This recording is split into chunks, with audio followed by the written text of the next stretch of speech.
ഇപ്പോൾ വേൾഡ് കാറുകളായിട്ട് ഇവിടെ വന്ന വണ്ടികളൊന്നും ഒരാൾക്കൊരു പ്രശ്നം കൊടുക്കുന്നില്ല. ഒരു ICA കാർ എടുത്ത ആൾക്ക് മറ്റേ വണ്ടി നേരെ മാറ്റാം. ഇപ്പം ഞാൻ ചോദിക്കട്ടെ, ഗോവിന്ദ് ഏറ്റവും കൂടുതൽ ഉപയോഗിക്കുന്ന ഒരു വണ്ടി ഗോവിന്ദൻ എന്നോട് പറഞ്ഞു, അത് MGയുടെ കോമറ്റ് ആണ്.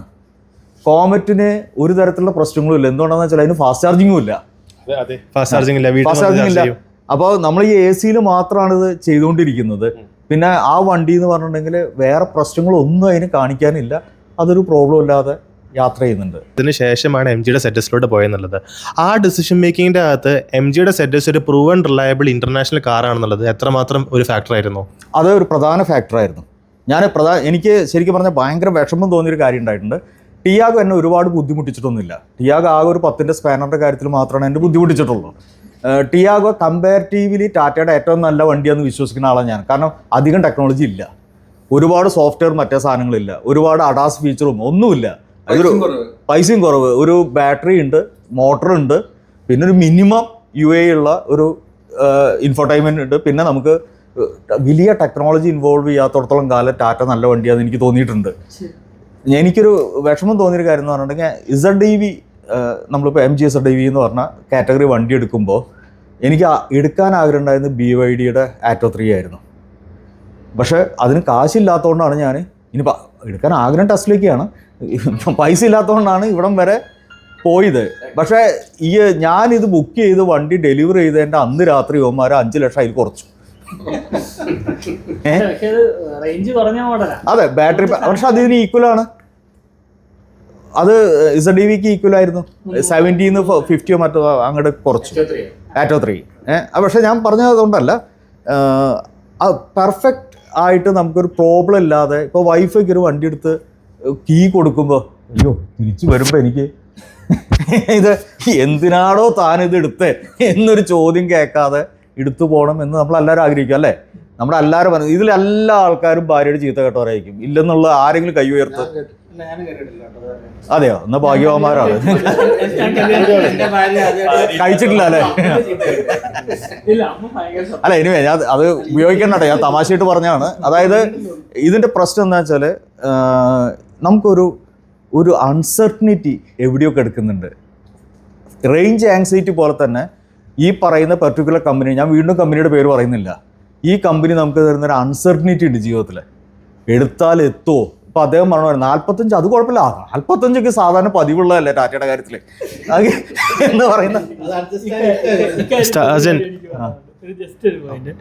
ആക്ച്വലി സാർ ഇപ്പം പറഞ്ഞതുകൊണ്ട് പല യൂട്യൂബ് വീഡിയോസും നിങ്ങൾ കണ്ടു കഴിഞ്ഞാൽ ശ്രദ്ധിക്കും. അതിനകത്ത് മിക്ക ഓണേഴ്സും പറയും ഇടയ്ക്ക് ഒരു ബാറ്ററി മാറ്റേണ്ടി വന്നതേ ഉള്ളൂ. അത് വളരെ നിസ്സാരമായിട്ടാണ് പറയുന്നത്. വണ്ടിയുടെ കോസ്റ്റിന്റെ ഏതാണ്ട് പകുതിയോളം വരുന്ന ഒരു ക്രിട്ടിക്കൽ പാർട്ടാണ് ഇത് എന്നുള്ളത് ആരും ആലോചിക്കാറില്ല. അവർക്ക് കയ്യിൽ നിന്ന് പൈസ ഇറങ്ങാത്തോണ്ട് മാറ്റി കിട്ടി, അത്രയും മാത്രമേ പറയാറുള്ളൂ. അതൊരു പ്രശ്നമായിട്ടും പറയുന്നുണ്ട്. അതെ, ഇതൊക്കെ നമ്മൾ പറയുമ്പോൾ തന്നെ വേറൊരു കാര്യം ആലോചിക്കേണ്ടതാണ്. മൈനി എന്ന് പറഞ്ഞൊരു വണ്ടി ഇറക്കിയിരുന്നതാണല്ലോ നമ്മുടെ E2യും അതിന് മുന്നത്തെ റേവ എന്ന് പറഞ്ഞ, അത് മഹേന്ദ്ര ആയതാണ് പിന്നീട്. ചേതമൈനി അദ്ദേഹം ആ വണ്ടി E2 പോലും ശരിക്കും ഇത്ര കസ്റ്റമേഴ്സ് കുറ്റം പറഞ്ഞു കേട്ടിട്ടുണ്ടോ നിങ്ങൾ? കാരണം വെച്ചാൽ അതൊരു റിഫൈൻഡ് ആയിരുന്നു. അതായത് ഇവിടെ ഉണ്ടാക്കിയൊരു ടെക്നോളജി ആള് പ്രൂവണായി, അത് റിഫൈൻഡായി, അത് മഹേന്ദ്ര എടുത്തു, മഹേന്ദ്ര വെരിറ്റോയ്ക്കും പിന്നീട് ചെയ്തു. എന്തൊക്കെ പറഞ്ഞാലും ഇപ്പോൾ എനിക്ക് തോന്നുന്നു അതിൽ നിന്ന് മഹേന്ദ്ര കുറേ ലേൺ ചെയ്തിട്ടുണ്ട്. അതായിരിക്കും മഹേന്ദ്രയുടെ ഈ B സീരീസ് ഇപ്പോൾ വന്നപ്പോൾ 6ഉം 9 വന്നപ്പോൾ മഹേന്ദ്ര വലിയൊരു പ്രശ്നം പറയുന്നില്ല. ആകെ എനിക്ക് ടയറിൻ്റെ ലൈഫും അതൊക്കെയാണ്. മഹേന്ദ്രയുടെ കേസിൽ ഇൻ മൈ അണ്ടർസ്റ്റാൻഡിങ് മഹേന്ദ്ര അത്യാവശ്യം നല്ലപോലെ ടൈം R&Dയിൽ എടുത്തിട്ടുണ്ടായിരുന്നു, ഓൾമോസ്റ്റ് 5 വർഷത്തിനടുത്ത്. ഒരു മെയിൻ ക്വസ്റ്റ്യൻ ഉണ്ടായിരുന്നത്, ഇപ്പം പല ആൾക്കാരും ഇന്ത്യൻ മാനുഫാക്ചറേഴ്സിനെ വണ്ടി വാങ്ങാനുള്ള റീസൺ പറയുന്നത് EV എന്ന് പറഞ്ഞു കഴിഞ്ഞാൽ there is A certain level of uncertainty. അതുകൊണ്ട് ഇന്ത്യൻ മാനുഫാക്ചർ ആവാൻ നേരത്തെ എന്തായാലും മാർക്കറ്റിൽ കമ്മിറ്റഡ് ആവും എന്നുള്ള സംഭവമാണ്. ഇപ്പോൾ എൻ്റെ അണ്ടർസ്റ്റാൻഡിങ്ങിൽ സ്റ്റാജൻ MG സെറ്റസ് വാങ്ങുന്നത് JSWയുടെ ആക്വിസിഷന് ശേഷമാണ്, അല്ലേ? അത് എത്രമാത്രം ഫാക്ടറായി വന്നിട്ടുണ്ട്? JSWയുടെ അക്വിസിഷൻ എന്നെ സംബന്ധിച്ചൊരു ഫാക്ടർ ആയിരുന്നില്ല. കാരണം എൻ്റെ ഫസ്റ്റ് പ്രയോറിറ്റി ശരിക്കും BYD തന്നെയായിരുന്നു. ഞാൻ തുറന്നു പറയാൻ കാശില്ലാത്തതുകൊണ്ടാണ് ഞാൻ രണ്ടാമത്തെ ഇതിന് പോയത്, ഒരു സംശയവുമില്ല. എൻ്റെ പ്രയോറിറ്റി ടെക്നോളജി ആയിരുന്നു. ടെക്നോളജിയിൽ റിഫൈൻഡ് ആവുക എന്നുള്ളൊരു സംഭവമുണ്ട്. അതായത് അവരുടെ മൊത്തം നമ്മൾ പഠിക്കുമല്ലോ ഗോവിന്ദ്, നമ്മുടെ ഒരു സംഭവം എന്താണ്, നമ്മളൊരു സാധനത്തിനെ കുറിച്ച് വാങ്ങിക്കുന്നതിന് മുമ്പ് അങ്ങനെ പല കാര്യങ്ങൾ ഇതാക്കും.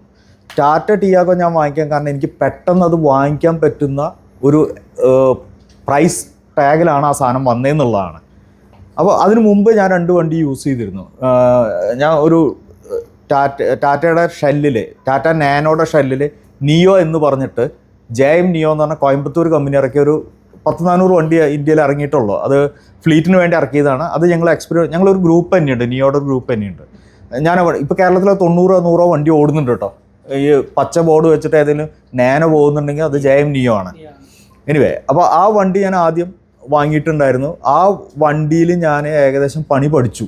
അതായത് ഇന്ന സാധനങ്ങളൊക്കെ. ആ ധൈര്യം കൊണ്ടാണ് ഞാൻ ടിയാഗോയിലേക്ക് പോയത്. പക്ഷേ അതെ അത് ലോ വോൾട്ടേജ് ബാറ്ററിയാണ്. അതെ 48 അങ്ങോട്ടുള്ളൂ, 48. അപ്പോൾ അത് GBT ചാർജിങ് ആണ്.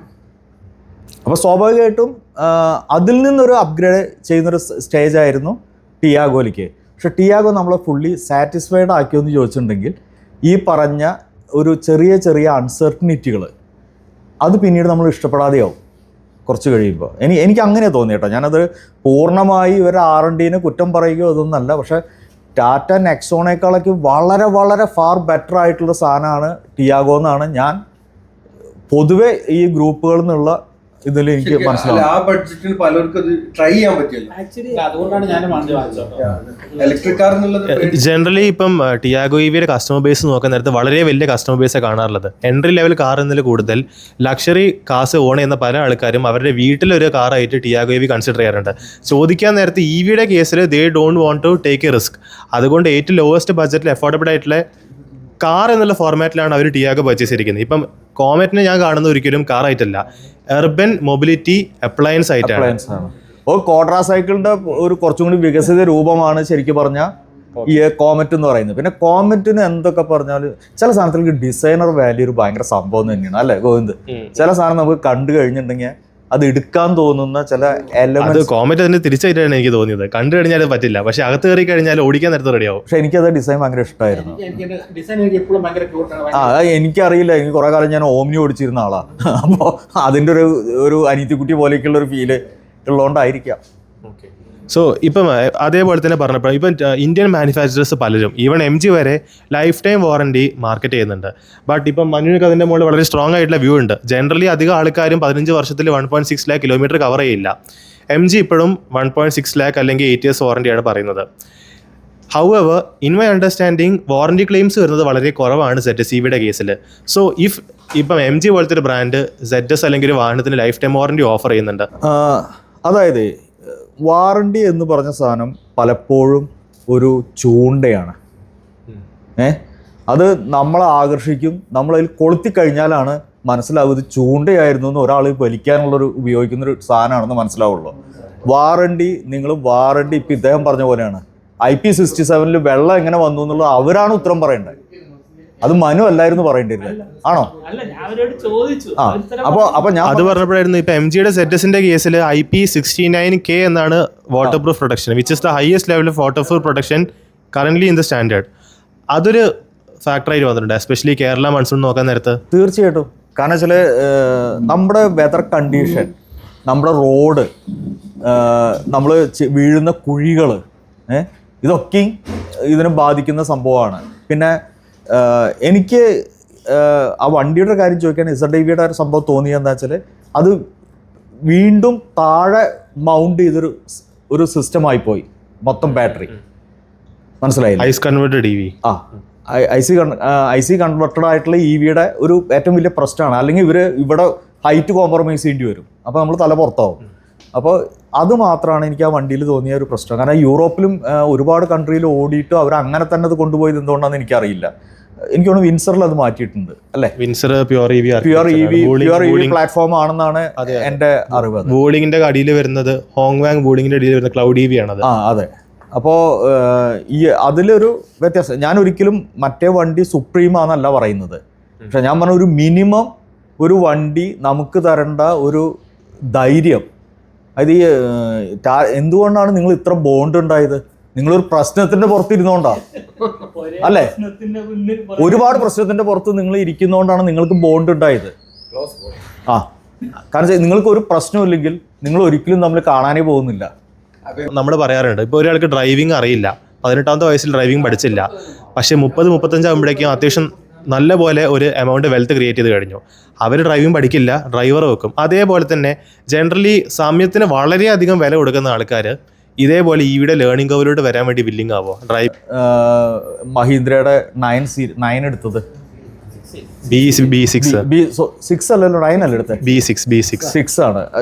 6 ആണെങ്കിലും 9 ആണെങ്കിലും എടുക്കുന്നതിന് പ്രധാന കാരണം എന്താണ്? പ്രധാന കാരണം ഇപ്പോഴും ബാച്ചിലറാണ്, കാണാൻ ഭംഗിയുള്ള കാറ് വേണം, അതുകൊണ്ട് തന്നെ. അതെ, ഞാനാണെങ്കിൽ ചോയ്സ് എടുക്കുന്നത് എന്തുകൊണ്ടാണെന്ന് വെച്ചാൽ അത് റേഞ്ച് കൂടുതലാന്നുള്ളതാണ്. ഓക്കെ, ഇനി വരുന്ന വണ്ടികളൊക്കെ ഇനി വരുന്ന ഞാൻ ഒന്ന് കൺക്ലൂഡ് ചെയ്യട്ടെ. ഇനി വരുന്ന വണ്ടികളും ഇനി വരുന്ന മോഡലുകളും കോമ്പറ്റ് ചെയ്യാൻ പോകുന്ന റേഞ്ചിലായിരിക്കും.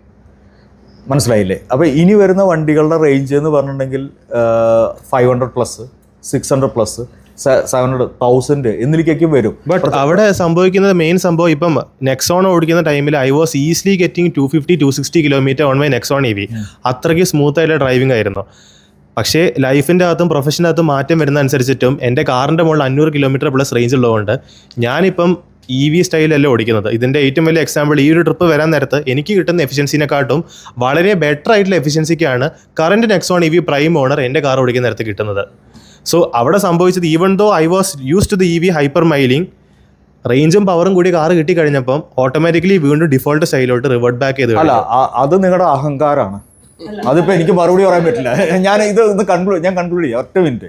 അതായത് ഈ റേഞ്ച് കൂടിയ വണ്ടികൾ വരും തോറും ഉണ്ടാവുന്ന സംഭവം എന്ന് വെച്ചാൽ റേഞ്ച് ആങ്സിറ്റി ഇല്ലാണ്ടാവും.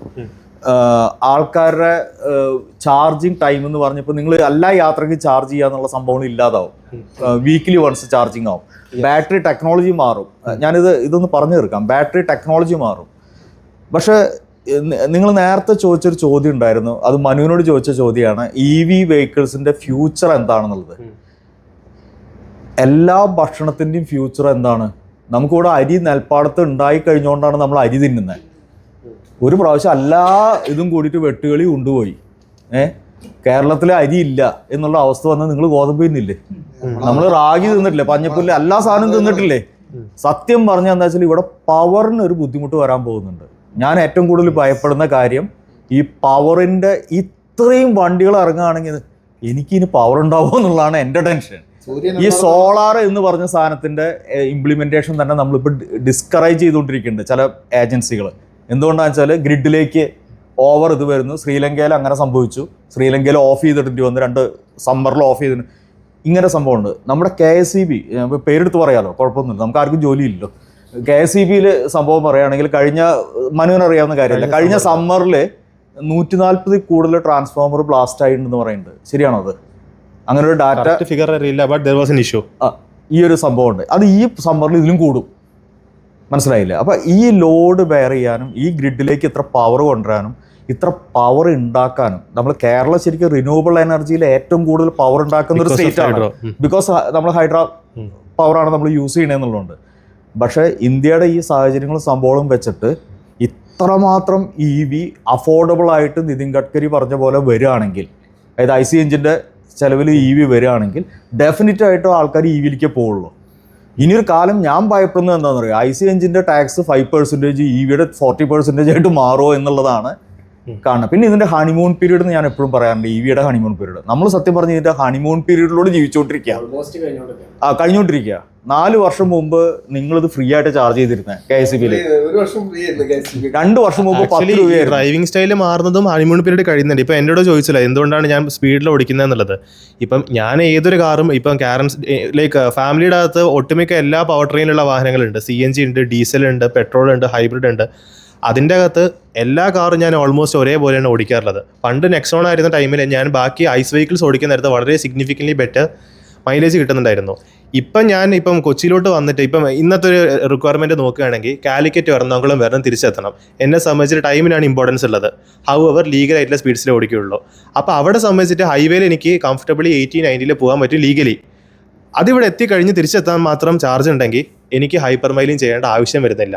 അവിടെ വാഹനത്തിൻ്റെ റേഞ്ച് എൻ്റെ ഫുൾ ഡേ റിക്വയർമെൻറ്റ് മീറ്റ് ചെയ്യുന്നതുകൊണ്ടാണ്. ഹൗവർ റേഞ്ച് കുറവുള്ള വാഹനമാണെങ്കിൽ ഞാൻ മെല്ലെ ഓടിക്കേണ്ടി വരും. Else I will have to spend significant time more in a charging station. അതൊരു ഇമ്പോർട്ടൻ്റ് ആയിട്ടുള്ള ഫാക്ടറാണ്. ഇപ്പോൾ അവിടെയാണ് ഞാൻ ചോദ്യം വന്നത്. ഇപ്പോൾ നമ്മൾ ഈ പേഷ്യൻസും കാര്യങ്ങളും EVൻ്റെ മുകളിൽ പറയുന്നു, but next generation EV adopt ചെയ്യുന്ന ആൾക്കാർ they are not even bother about this. ഇപ്പം ജനറലി ഇപ്പം BE6 പോലത്തെ car I can get up to 700 kilometers അത്രയ്ക്ക് സൂക്ഷിച്ച് ഓടിക്കുകയാണെങ്കിൽ. പക്ഷേ ഇത് ജനറൽ ആയിട്ടുള്ള BE6 ഓടിക്കുന്ന ആൾ ഒരു കാരണവശാലും എഗ്രി ചെയ്യില്ല. അതായത് പെർഫോമൻസ് വെഹിക്കിള് എപ്പോഴും ആൾക്കാർ അതിൻ്റെ ആ ഓപ്റ്റിമം ഇത് കിട്ടാൻ ശ്രമിക്കും. ഇപ്പോൾ നിങ്ങളൊരു ഫെറാറി ഓടിക്കുകയാണെങ്കിലും ഇത് ഓടിക്കുകയാണെങ്കിലും അതിൻ്റെ ആ ഒരു സൗണ്ടും അതിൻ്റെ ഒരു മൂവ്മെൻറ്റും അത് നമ്മളെ വലിച്ചെടുക്കുന്ന എയർക്രാഫ്റ്റിലുള്ള ഒരു ഫീലും ആ താല്പര്യത്തിലാണ് അത് നമ്മൾ എടുക്കുന്നത്. അപ്പോൾ ഇത് ശരിക്കും പറഞ്ഞാൽ ഞാനും ആദ്യം കിട്ടിയപ്പോഴേക്കും വന്നിട്ട് സ്പോർട്സിൽ നിന്ന് താഴേക്ക് കിട്ടിയിരുന്നില്ല. ഉള്ള കാര്യമാണ് പറയുന്നത്. കുറച്ച് കാശ് പോയാലും കുഴപ്പമില്ല, ചാർജിങ് കുറച്ച് ഇതാവും.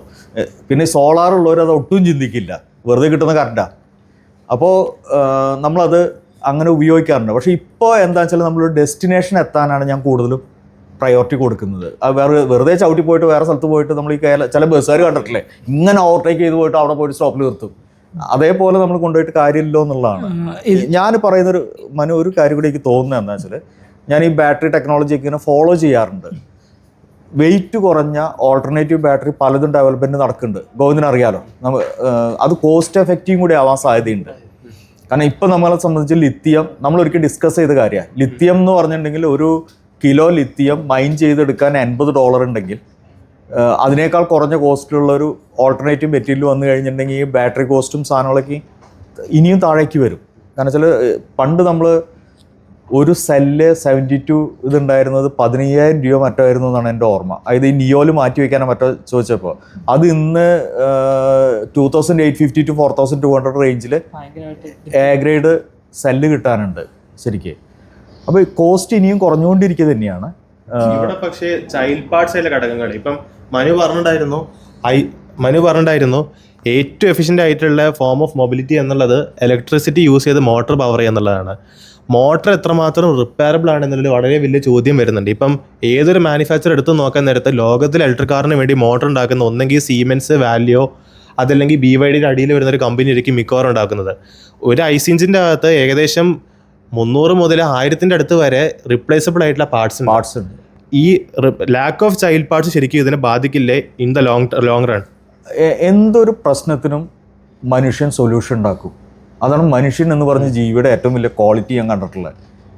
അതായത് നമ്മുടെ എവല്യൂഷൻ, നമ്മുടെ രീതികളൊക്കെ മാറുന്നത് വെച്ചാൽ ഈ മോട്ടർ അധികം താമസിയാതെ കോയമ്പത്തൂർ നമ്മൾ വൈൻഡ് ചെയ്യുന്നത് നമ്മൾ കാണും. ഓക്കെ, കാരണം വെച്ചാൽ ഇതിലൊരു പൈസ ഇൻവോൾവ്ഡ് ആണെങ്കിൽ ഇതിന് റീപ്ലേസിന് 2 ലക്ഷം രൂപ വരുന്നു പറഞ്ഞിട്ടുണ്ടെങ്കിൽ നമ്മൾ അത് വെച്ച് കാൽക്കുലേറ്റ് ചെയ്ത ഒരാൾ ഈ ബിസിനസ് തുടങ്ങിയിരിക്കും, ഇത് വൈൻഡിങ് തുടങ്ങിയിരിക്കും, ഇത് നമുക്ക് കിട്ടും. ഞാൻ പറഞ്ഞ നിയോല് യൂസ് ചെയ്യുന്ന മോട്ടർ ഏതാണെന്നറിയാം?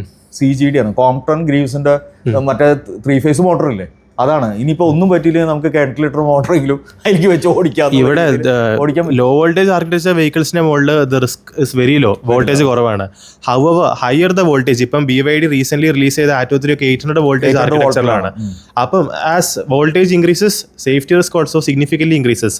ഇപ്പോൾ തേർഡ് പാർട്ടി ഏജൻസീസിൽ ഇതിൽ ഇൻവോൾവ് ആണെങ്കിൽ there is a huge level of risk associated with it. However electric കാസിന് പകരം ഐസ് കാസ് ആണെങ്കിൽ OEM കോമ്പണന്റ് തന്നെ it is available as an industry it self. EVയുടെ കേസിൽ in my understanding electric vehicle മാനുഫാക്ചറേഴ്സും സപ്ലയേഴ്സുമായിട്ട് there is no repair policy involve. ഇപ്പം as of now ഇപ്പം പറഞ്ഞു കഴിഞ്ഞു ഗ്രിഡിന്റെ മുകളിൽ അപ്ഗ്രേഡേഷൻ നടക്കുന്നില്ല. What I see is there is no repair policy being implemented unless there is a huge push from public. ഇപ്പം ടാറ്റയുടെ കാറിന്റെ ബാറ്ററി പാക്സ് പൊതുവേ കൂടുതൽ റിപ്പയറബിൾ ആണ്. അത് റിപ്പയറബിൾ ആവാൻ കാരണം ബാറ്ററി പാക്സ് കൂടുതൽ റീപ്ലേസ് ചെയ്യേണ്ട സിറ്റുവേഷനിലോട്ട് പോകുന്നതുകൊണ്ടാണ്. But if I ask about MG ZS-EV, അതിന്റെ റിപ്പയർ എന്ന് പറഞ്ഞു കഴിഞ്ഞാൽ CATLന്റെ ബാറ്ററിയാണ്, ഇവിടുന്ന് ഒന്നും ചെയ്യാൻ പറ്റില്ല, നേരെ എടുത്തിട്ട് അയക്കേണ്ടി വരും. അതേപോലത്തെ കേസ് വരാൻ നേരത്തായിരിക്കും ഇതിന്റെ മുകളിൽ I M predicting A challenge in this. തീർച്ചയായിട്ടും ഇതിൽ നമ്മൾ ഇനീഷ്യലി കിട്ടുന്ന ഒരു ബെനിഫിറ്റ് ചിലപ്പോൾ അവസാനം എൻഡ് യൂസർക്ക് ചിലപ്പോൾ നമുക്കായിരിക്കില്ല. നമ്മളൊരു അടുത്ത ആൾക്ക് കൊടുത്തു ഈ ഒരാളെ സംബന്ധിച്ച് ഈ പ്രശ്നം വരാം. പക്ഷേ ഇതൊരു ഇപ്പോഴത്തെ ഒരു സാഹചര്യം വെച്ചിട്ട് ഇപ്പോൾ നമ്മൾ യൂറോപ്പിലെയും അവിടത്തേക്ക് സംഭവം വെച്ച് നോക്കുമ്പോൾ സ്വാഭാവികമായിട്ടും ഇത് എക്സ്പെൻസീവ് തന്നെയായിരിക്കും. ഇതിൻ്റെ സ്പെയർ സിംഗിൾ സ്പെയറുകളാണല്ലോ പലപ്പോഴും വരുന്നത്. അതായത് നിങ്ങൾ ഈ പറഞ്ഞ സാധനമാണ്, ഒരു എഞ്ചിൻ്റെ ഉള്ളിൽ മിനിമം എത്രയോ പാർട്സ് ഉണ്ട്, എത്രയോ പാർട്സ് റീപ്ലേസബിൾ പാർട്സ്, അതാണ് ഞാൻ പറയുന്നത്. ഇതിലങ്ങനെ ചിലപ്പോൾ പറ്റാത്തൊരു പ്രശ്നം വരുന്നു എന്നുള്ളതാണ്. അപ്പോൾ സ്വാഭാവികമായിട്ടും ഇതിൻ്റെ പിന്നിൽ ഒരുപാട് സ്റ്റാർട്ടപ്പുകൾ വർക്ക് ചെയ്യുന്നുണ്ട്. ഈ ഇത്തരം സാധനത്തിൻ്റെ സപ്പോർട്ടീവ് സിസ്റ്റത്തിന് വേണ്ടിയിട്ട് ഒരുപാട് സ്റ്റാർട്ടപ്പുകൾ വർക്ക് ചെയ്യുന്നുണ്ട്. ഈ സ്റ്റാർട്ടപ്പുകൾ ഇതിനൊരു സൊല്യൂഷനായിട്ട് വരും. കാരണം ഈ എവിടെയെങ്കിലും ഒരു ഓപ്പർച്യൂണിറ്റി ഉണ്ടോ അവിടെ ആൾക്കാർ തീർച്ചയായിട്ടും വരും. അപ്പോൾ ഞാൻ പറഞ്ഞ ഇതിനോടൊപ്പം തന്നെ അത് പാരലായിട്ട് അത്തരം ഒരു സംവിധാനം കൂടി വളർന്നു വരുന്നതാണ്. നമ്മൾ പക്ഷേ വളരെ കുറഞ്ഞു പേര് EV ഉപയോഗിച്ചിട്ടുള്ളൂ. കേരളത്തിലാണ് ഈ EV കൂടുതൽ കാണുന്നത്. നമ്മൾ ഇപ്പോൾ ഞാനിപ്പോൾ യാത്ര ചെയ്തിട്ട് നോർത്തൊക്കെ യാത്ര ചെയ്ത് വരികയാണ്. അവിടെയൊക്കെ പോകുമ്പോൾ ഇത് പണ്ടത്തെ കേരളത്തിൽ 5 കൊല്ലത്തിൻ്റെ മുന്നത്തെ അവസ്ഥയിലാണ് കാണുന്നത്. ഒരെണ്ണോ 2 എണ്ണോ 3 എല്ലാ ജില്ലകളിലും ഇല്ല. ചില ഇപ്പൊ തിരുവനന്തപുരത്ത് അത്യാവശ്യം EV കൂടുതലാണ്, പിന്നെ എറണാകുളത്തുണ്ട്, പിന്നെ കോഴിക്കോട്, മലപ്പുറം, പാലക്കാടൊക്കെ അങ്ങോട്ട് പോയി EV വളരെ കുറവാണ്. അപ്പോൾ ഞാൻ പറഞ്ഞ പാരലായിട്ട് ഇതിനൊരു ടെക്നോളജിയും ഇതിനെ സപ്പോർട്ട് ചെയ്യുന്നൊരു എക്കോസിസ്റ്റവും എല്ലാം വളർന്നു വരും. എൻ്റെ ഭയം ഇപ്പോഴും പവറിലാണ്. സോ ചുരുക്കി പറയുകയാണെങ്കിൽ ഇത് ലെജിസ്ലേറ്റീവ് ബോഡി ലെജിസ്ലേറ്റ് ചെയ്യുന്ന ആൾക്കാർക്കും റെഗുലേറ്ററി അതോറിറ്റീസിനാണ് ഇതിന്റെ മുകളിൽ policy making, how to sustain a grid, how to expand a grid, അതേപോലെ തന്നെ what sort of policies to put in place so that in EV can actually last its life time. അതിപ്പം വണ്ടിയുടെ ക്വാളിറ്റിയുടെ മുകളിലാണെങ്കിലും അതാണെങ്കിൽ റിപ്പയറബിലിറ്റിയുടെ മുകളിലാണെങ്കിലും. എൻ്റെ പേര് നൗഷാദ് എന്നാണ്, മലപ്പുറത്താണ് സ്വദേശം. ഞാൻ 2022 ജനുവരി തൊട്ടാണ് EV യൂസ് ചെയ്യാൻ തുടങ്ങിയിട്ടുള്ളത്. ഏകദേശം ഇപ്പോൾ 1,40,000 കിലോമീറ്റർ കവർ ചെയ്തിട്ടുണ്ട്. ഇതുവരെയുള്ള ഒരു ഇഷ്യൂസ് എന്ന് പറഞ്ഞു കഴിഞ്ഞാൽ, നേരത്തെ ഇവിടെ പലരും സൂചിപ്പിച്ചതുപോലെ ഒരു 85,000 കിലോമീറ്റർ ആവുന്ന സമയത്ത് ബാറ്ററി പാക്ക് മാറേണ്ട ഒരു സാഹചര്യം വന്നു. ആ സാഹചര്യം എന്ന് പറഞ്ഞാൽ വളരെ ഒരു വേദന ഉണ്ടാക്കുന്ന സാഹചര്യമായിരുന്നു. ഇതുപോലെ നേരത്തെ പലരും പറഞ്ഞതുപോലെ 10% താഴെ വരുന്ന സഡൻ ഡ്രോപ്പ് പോലെ എനിക്കും 20% താഴെ വന്നപ്പോൾ സഡൻ ഡ്രോപ്പ് കിട്ടി. ആ സഡൻ ഡ്രോപ്പുമായിട്ട് ഞാൻ ഷോറൂമിൽ ചെന്നു. ഷോറൂമിൽ അവർ പിന്നെ ഓടിച്ചു, അവർക്കും കാര്യങ്ങൾ വ്യക്തമായി. അതിനുശേഷം അവർ വണ്ടി ഇൻസ്പെക്ട് ചെയ്തിട്ട് അവർ പറഞ്ഞു വണ്ടിയുടെ ബാറ്ററി പാക്കിന് താഴെ സ്ക്രാച്ച് ഉണ്ട്, അതുകൊണ്ട് നിങ്ങൾക്ക് ഈ ബാറ്ററി പാക്കിന് വാറണ്ടി കിട്ടില്ല എന്ന് പറഞ്ഞു. സ്ക്രാച്ച് ഉള്ളതുകൊണ്ട് വാറണ്ടി കിട്ടില്ല എന്ന് പറഞ്ഞു. അങ്ങനെ വലിയൊരു വിഷമമായിരുന്നു. കാരണം നമ്മൾ ഈ വാറണ്ടി പ്രതീക്ഷിച്ചിട്ടാണ് നമ്മൾ ഇത്രയും പണം മുടക്കിയിട്ട് ഈ വണ്ടി എടുത്തിട്ടുള്ളത്. അതിനുശേഷം അവർ പറഞ്ഞു നിങ്ങളിത് ഇൻഷുറൻസിൽ ക്ലെയിം ചെയ്യണം എന്ന് പറഞ്ഞു. അപ്പോൾ ഇൻഷുറൻസിൽ ക്ലെയിം ചെയ്യാൻ വേണ്ടിയിട്ട് നമ്മൾ കാര്യങ്ങളൊക്കെ ചെയ്തു. അതിൻ്റെ പിന്നാലെ സർവേയർ വന്നിട്ട് ഇൻസ്പെക്ട് ചെയ്തു. സർവേയർ പറഞ്ഞു ഇത് നമുക്ക് ക്ലെയിം തരാൻ മാത്രമുള്ള ഒരു ഡാമേജ് ഈ ബാറ്ററി പാക്കിന് വന്നിട്ടില്ല, ഇതിപ്പോൾ ജസ്റ്റ് ഇതിൻ്റെ പുറത്തുള്ള ഈ കോട്ടിങ് മാത്രമേ ഇളകിയിട്ടുള്ളൂ, അതുകൊണ്ട് നമുക്ക് എന്ത് ചെയ്യാൻ പറ്റില്ല, ഇതിന് ക്ലെയിം തരാൻ പറ്റില്ല എന്ന് പറഞ്ഞു. അപ്പോൾ ചുരുക്കി പറഞ്ഞാൽ നമ്മൾ 2 ഭാഗത്തുനിന്നും നമ്മൾ റിജക്റ്റ് ചെയ്യപ്പെട്ടു. കമ്പനിയും റിജക്റ്റ് ചെയ്തു, ഇൻഷുറൻസ് കമ്പനിയും റിജക്റ്റ് ചെയ്തു. അങ്ങനെ പിന്നെ അതിൻ്റെ പിന്നാലെ വണ്ടി ഓടുന്നില്ലായിരുന്നു. കാരണം ഈ വണ്ടി ഓടുന്ന കണ്ടീഷൻ ആയിരുന്നില്ല. അതിൻ്റെ കാരണം എന്താ വെച്ച് കഴിഞ്ഞാൽ വണ്ടി ഓടും, 20% വരെ ഓടും. പക്ഷേ നമ്മൾ ഈ ഫസ്റ്റ് ദിവസം വെച്ച് അവർ കമ്പനി വാറണ്ടി തരില്ല എന്ന് പറഞ്ഞ സമയത്തിന് ഇൻഷുറൻസിൻ്റെ പ്രൊസീജിയറിന് പോകാൻ വേണ്ടിയിട്ട് ഇൻഷുറൻസ് ക്ലെയിമിന് വേണ്ടിയിട്ട് എന്ത് ചെയ്തു, ക്ലെയിം ഓപ്പൺ ചെയ്തു. സ്വാഭാവികമായിട്ട് ക്ലെയിം ഓപ്പൺ ചെയ്ത് കഴിഞ്ഞാൽ നമ്മൾ വണ്ടി എന്ത് ചെയ്യാൻ പാടില്ല, റോട്ടിൽ ഇറക്കാൻ പാടില്ല. ആ ഒരു നിയമം നിലനിൽക്കുന്നതുകൊണ്ട് നമുക്ക് വണ്ടി ഇറക്കാൻ പറ്റാത്തൊരവസ്ഥയായിരുന്നു. അങ്ങനെ ഏകദേശം 3 മാസക്കാലത്തോളം വണ്ടി ഷോറൂമിൽ കിടന്നു. അന്ന് സത്യം പറഞ്ഞാൽ നമ്മുടെ മനു ബ്രോ, അതുപോലെ ഗോവിന്ദ് ബ്രോ, അതുപോലെ ശൈലേന്ദ്ര സാറ്, നമ്മളെ ഒരു അനൂപ് സാറൊക്കെ ഉണ്ട്. ഇവരൊക്കെയാണ് നമുക്ക് ആവശ്യമായ നിർദ്ദേശങ്ങളും കാര്യങ്ങളൊക്കെ തന്ന് ഒരുപാട് മെയിൽ കമ്മ്യൂണിക്കേഷൻ അങ്ങോട്ടും ഇങ്ങോട്ടും നടത്തി ഒരുപാട് പോരാട്ടങ്ങൾക്ക് ശേഷമാണ്, അത് പറയുകയാണെങ്കിൽ ഒത്തിരി പറയാനുണ്ട്, ഒരുപാട് പോരാട്ടങ്ങൾക്ക് ശേഷമാണ് ആ ഒരു വാറണ്ടിയിൽ തന്നെ ബാറ്ററി പാക്ക് റിപ്പയർ ചെയ്യാനുള്ളൊരു അവസ്ഥയിലേക്ക് വന്നത്. പക്ഷെ സത്യം പറഞ്ഞു കഴിഞ്ഞാൽ ഒരു പരിധി വരെ ഒരു ഉറച്ച തീരുമാനമില്ലാതെ അത്രയും ഡെഡിക്കേറ്റഡ് അല്ലാത്ത ഒരാളാണെങ്കിൽ ഇട്ടിട്ട് പോയിട്ടുണ്ടാവും. കാരണം ഇങ്ങനൊരു പ്രയാസം നമുക്ക് വരുന്ന സമയത്ത് സ്വാഭാവികമായിട്ട് നമ്മൾ മാനസികമായിട്ട് വല്ലാതെ അങ്ങ് ഡള്ളായി പോകും. അപ്പോൾ അതെൻ്റെ കാര്യത്തിലുണ്ടായിരുന്നു. ഒന്ന്, നമ്മളെ വണ്ടി എന്തായി എന്ന് ചോദിക്കുന്ന ചുറ്റുവട്ടത്തുള്ള ആളുകൾ നമ്മളെക്കാൾ ഒരു പക്ഷേ ഈ കൺസേൺ അവർക്കുണ്ട് പല കാര്യത്തിലും. അതുപോലെ നമ്മുടെ ഡെയിലി റുട്ടീനെ ഇത് വല്ലാണ്ട് ബാധിക്കുന്നു. അപ്പോൾ അങ്ങനെയൊക്കെ വന്നപ്പോൾ വല്ലാണ്ട് ഫെഡപ്പായ ഒരു അവസരമായിരുന്നു. ഏതായാലും അത് ഒരുപാട് പോരാട്ടങ്ങൾക്ക് ശേഷമാണ് അത് നേടിയെടുക്കാൻ പറ്റിയത്. നിയമപരമായിട്ട് മുന്നോട്ട് പോയിട്ടില്ല. കമ്പനി മുഖാന്തരം മെയിൽ കമ്മ്യൂണിക്കേഷൻസിലൂടെയാണ്, കമ്പനിയുടെ ഹയർ അതോറിറ്റി ആയിട്ടുള്ള മെയിൽ കമ്മ്യൂണിക്കേഷൻസിലാണ് നമുക്കത് റെഡിയാക്കി എടുക്കാൻ പറ്റിയത്.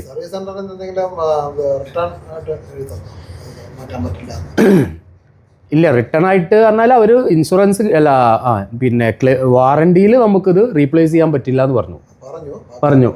അത് മെയിലായിട്ട് തന്നെ തന്നു. വാറണ്ടിയിൽ ഇത് കവർ ആവില്ല എന്നുള്ളത് അവർ മെയിലായിട്ട് തന്നെ തന്നു. ഇൻഷുറൻസ് കമ്പനി അങ്ങനെ തന്നെയാണ്.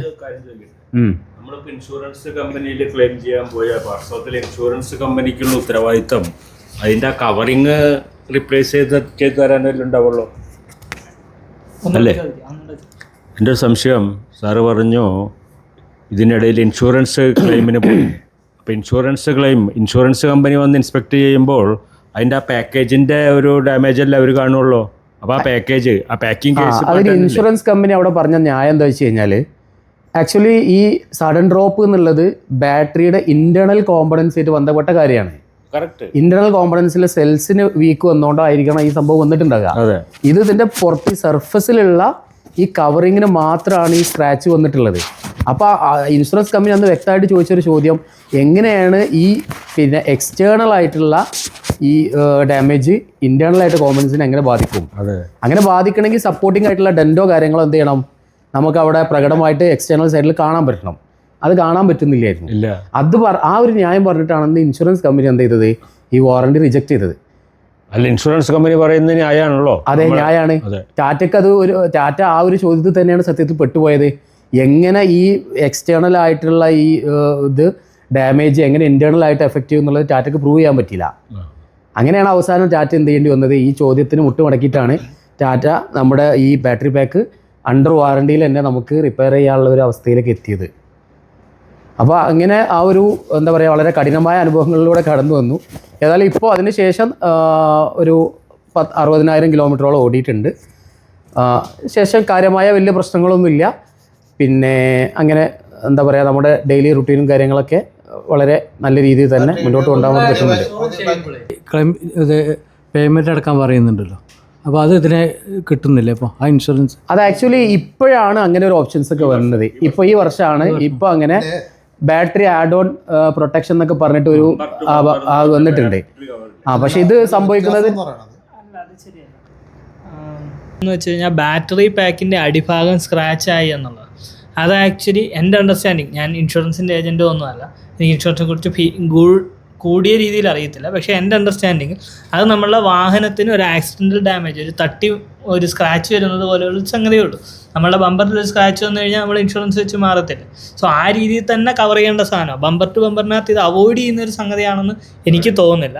പക്ഷേ ഇപ്പോൾ ഈ സാറ് പറഞ്ഞ ഈ ബാറ്ററി പ്രൊട്ടക്റ്റ് എന്ന് പറഞ്ഞ സാധനം സാധാരണഗതിയിൽ വാറണ്ടിക്കകത്ത് വരാത്തത്, എന്നാൽ അതായത് മാനുഫാക്ചറിങ് ഡിഫക്റ്റ് അല്ലാത്ത സാധനം ബാറ്ററിയിൽ വന്നാൽ, ബാറ്ററിയിലോ അല്ലെങ്കിൽ ഹൈ വോൾട്ടേജ് കമ്പോണൻസിലോ, അത് ഓരോ ഇൻഷുറൻസ് പ്രൊവൈഡറും തരുന്നതിനനുസരിച്ച് അതിൻ്റെ ഇതിന് വ്യത്യാസമുണ്ട്. അത് വായിച്ച് നോക്കുക. ഓരോ മാനുഫാക്ചറേഴ്സും തരുന്ന പോളിസിയിൽ കുറേ വേരിയേഷൻസ് ഉണ്ട്, എന്തൊക്കെ കവർ ചെയ്യും എന്തൊക്കെ കവർ ചെയ്യത്തില്ല എന്ന് പറയുന്നത്.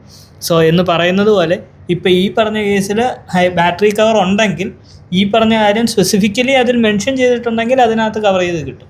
അതല്ലെങ്കിൽ നോർമൽ ബമ്പർ ടു ബമ്പറിൽ തന്നെ ഇത് കവർ ചെയ്ത് കിട്ടേണ്ട സംഗതിയാണ് ആക്ച്വലി. അതല്ല, അങ്ങനെയാണ് എനിക്ക് തോന്നുന്നത്. കാരണം നമ്മുടെ ഇപ്പോൾ ആ ഒരു രീതിയിൽ കൺസിഡർ ചെയ്തിട്ട് തന്നെയാണ് അന്ന് നമുക്ക് അതിൻ്റെ ക്ലെയിം കിട്ടിയിട്ടുള്ളത്. അന്ന് പിന്നെ വാറണ്ടിയിൽ റിപ്പയർ ചെയ്ത് കിട്ടിയതും അതിൻ്റെ ചില ഞാൻ കൃത്യമായിട്ട് ഇപ്പോൾ ഓർക്കുന്നില്ല, ഇൻഷുറൻസ് കമ്പനിയിൽ നിന്ന് ക്ലെയിം കിട്ടിയിട്ടുണ്ട്. ഓക്കെ, അതായത് എൻ്റെ ഓർമ്മ ശരിയാണെന്നുണ്ടെങ്കിൽ സാറിൻ്റെ ബാറ്ററി പാക്കിൻ്റെ താഴത്തെ ആ പ്ലേറ്റിൻ്റെ 30,000 അങ്ങനെ എന്തോ ആ എക്സ്റ്റേണൽ കവർ എനിക്ക് ഇൻഷുറൻസ് മാറി, ഇൻഷുറൻസിലാണ് എനിക്ക് മാറി കിട്ടിയത്. ഓക്കെ, ഏകദേശം 40,000 രൂപ കണ്ടാണ് ഒരു ഔട്ടർ കവറിന് വരുന്നത്. അത് ഇൻഷുറൻസിലാണ് മാറി. പക്ഷേ ഇതിനകത്ത് ഹൈലൈറ്റ് എന്താണെന്ന് വെച്ച് കഴിഞ്ഞാൽ 2 കാര്യങ്ങളുണ്ട് ഇതിനകത്ത്. ഒന്നാമത്തെ കാര്യം, പുള്ളി ഇൻഷുറൻസിനെ മീറ്റ് ചെയ്ത്, അല്ലെങ്കിൽ പുള്ളിയുടെ ഇൻഷുറൻസിൻ്റെ അടുത്തേക്ക് പോയത് ഈ പറഞ്ഞ സ്ക്രാച്ച് ഒരു പ്രശ്നമുണ്ടെന്ന് പറഞ്ഞല്ല, ബാറ്ററിക്ക് ഒരു പ്രശ്നമുണ്ട്, അത് ഈ സ്ക്രാച്ച് കാരണമാണ് എന്ന് പറഞ്ഞിട്ടാണ് പോയത്. പക്ഷേ നമുക്ക് ആക്ച്വലി സ്ക്രാച്ച് അല്ല, ബാറ്ററിക്ക് ഒരു പ്രശ്നമായിട്ടാണ് പോയത്, അപ്പോഴാണ് ഈ സ്ക്രാച്ച് വന്നത്. ഓക്കെ, ബാറ്ററിക്ക് പ്രശ്നമാണെന്ന് പറഞ്ഞ് ഷോറൂമിൽ പോകുമ്പോഴാണ് അവരാണ് ഇത് സ്ക്രാച്ച് കണ്ടെത്തുന്നത്. അതെ, സ്ക്രാച്ച് കൊണ്ടാണെന്ന് അരുൺ, ഞാൻ കോട്ടയം ജില്ലയിൽ നിന്നാണ് വരുന്നത്. ഞാനൊരു ടിയാഗോ EV യൂസ് ചെയ്യുന്നുണ്ട്. അപ്പോൾ ഞാൻ ഇൻഷുറൻസ് കൺസൾട്ടൻ്റ് ആണ്. അപ്പോൾ ഈ ഒരു സെയിം സംശയങ്ങൾ പലരും ചോദിക്കുന്നത് കൊണ്ട്, നമ്മുടെ ക്ലബിലും മറ്റേ ആൾക്കാരും ചോദിക്കുന്നത് കൊണ്ട്, ഞങ്ങൾ ഇങ്ങനെ കമ്പനിയിൽ ഇങ്ങനെ ചോദിച്ചിട്ട് പല പ്രാവശ്യം ചോദിച്ചപ്പോഴാണ് അവർ കറക്റ്റായിട്ട് റീസൺ പറഞ്ഞത്. നമ്മൾ ഈ ബാറ്ററി പ്രൊട്ടക്റ്റ് പോളിസി കവർ ചെയ്താൽ അവർ പറയുന്നത് സാറ് നോർമൽ ആക്സിഡൻറ്റ് കേസുകളിൽ നമുക്ക് കവറേജ് കിട്ടും. സാർ പറഞ്ഞ പോലെ ബമ്പർ ടു ബമ്പറിൽ അത് കവറായി പോകും. ഇപ്പോൾ നൗഷാദ് സാറിന് സംഭവിച്ച പോലെ അണ്ടർ ബോഡിയിൽ ഒരു ബാറ്ററി കവറിൻ്റെ താഴെ സ്ക്രാച്ച് വരുമോ, അല്ല ബാറ്ററിക്ക് ഒരു ഡാമേജ് വരുമോ, ആക്സിഡൻറ്റിൽ വരുവാണെങ്കിൽ അടി തട്ടിയിട്ട് എന്തെങ്കിലും വന്നാൽ നോർമലി ബമ്പർ ടു ബമ്പറിൽ കവറായി പോകും.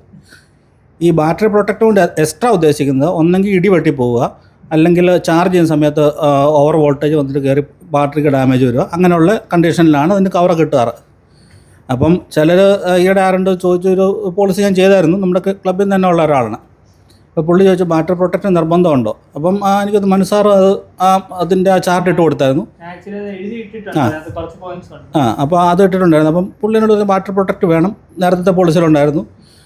അപ്പം പുള്ളിനടുത്ത് ചോദിച്ചു അത് നിങ്ങൾക്ക് ഉറപ്പിച്ച് പറയാൻ പറ്റുമോ, കൊട്ടേഷനിൽ തരുന്നതുകൊണ്ട് തന്നെ പോളിസിയിൽ വരുന്നത് സാറിന് എന്തൊക്കെ കവറേജാണ് വേണ്ടത്.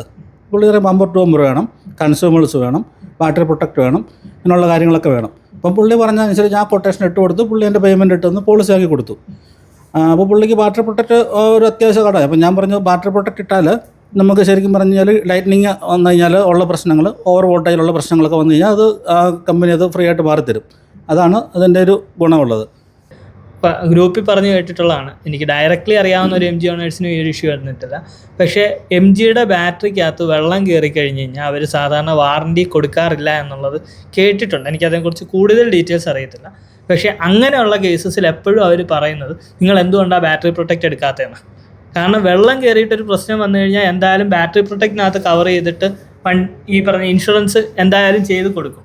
പക്ഷേ ഐഡിയലി IP67 ഉള്ളൊരു ബാറ്ററി പാക്കിനകത്ത് അങ്ങനെ വെള്ളം കയറി കഴിഞ്ഞ് കഴിഞ്ഞാൽ അത് വാറണ്ടിയുടെ റെസ്പോൺസിബിലിറ്റിയിലുള്ളതാണ്. പക്ഷെ അങ്ങനെ ചെയ്യാത്ത സിറ്റുവേഷൻ വന്നാൽ, അതല്ലെങ്കിൽ ഒരു ഫാസ്റ്റ് ചാർജറിൽ നിന്ന് ചാർജ് ചെയ്യുമ്പോൾ ഒരു പ്രശ്നം വന്ന് ഫയർ വരികയോ എന്തെങ്കിലും ചെയ്ത് കഴിഞ്ഞാൽ, അങ്ങനത്തെ ഇഷ്യൂസ് വന്നു കഴിഞ്ഞ് കഴിഞ്ഞാൽ ചിലപ്പോൾ ഈ മാനുഫാക്ചറർ കൈമലർത്തിയാൽ ഇൻഷുറൻസിന് നമുക്കൊരു കുഴപ്പമില്ലാതെ ചെയ്യാനും. അങ്ങനെ പിന്നെ ആ ഒരു പ്രശ്നങ്ങൾ പരിഹരിക്കപ്പെട്ടു. ആ പ്രശ്നങ്ങൾ പരിഹരിക്കപ്പെട്ട് അതിൻ്റെ ശേഷമാണ് സത്യത്തിൽ EV ക്ലബ്ബ് എന്നുള്ള ഈ ഒരു കമ്മ്യൂണിറ്റി തന്നെ ഡെവലപ്പായി. സത്യത്തിൽ അത് സത്യത്തിൽ പുറത്തു പോകേണ്ടി വന്ന കാരണം വേറെ ആയിരുന്നു, ഇതായിട്ട് ബന്ധപ്പെട്ടല്ല. അത് ചില ചാർജിങ് സ്റ്റേഷനായിട്ട് ബന്ധപ്പെട്ട ചില ഇഷ്യൂസ് ആയിരുന്നു. ഏതായാലും നമ്മൾ അന്ന് നമ്മുടെ അനുഭവങ്ങളിലൂടെ പോയപ്പോൾ നമുക്ക് കിട്ടിയ കാര്യങ്ങൾ മറ്റു പലർക്കും എന്താ പറയുക, മറ്റു പലർക്ക് പകർന്നു കൊടുക്കാനും അതിലൂടെ അവരുടെ പ്രശ്നങ്ങൾക്ക് എന്തെങ്കിലും നമ്മളോട് കഴിയുന്ന സഹായങ്ങൾ എത്തിക്കാൻ പറ്റുമെന്നുള്ള തോന്നലുണ്ടായി. അങ്ങനെയാണ് ഈ ഗ്രൂപ്പ് സത്യം പറഞ്ഞാൽ ക്രിയേറ്റ് ചെയ്ത് വരുന്നത്. ഏതായാലും ഇപ്പോൾ ഗ്രൂപ്പ് വളരെ നല്ല രീതിയിൽ മുന്നോട്ട് പോകുന്നു. ഏകദേശം നിയർലി 2000 മെമ്പേഴ്സ് നമ്മുടെ ഗ്രൂപ്പിലുണ്ട്.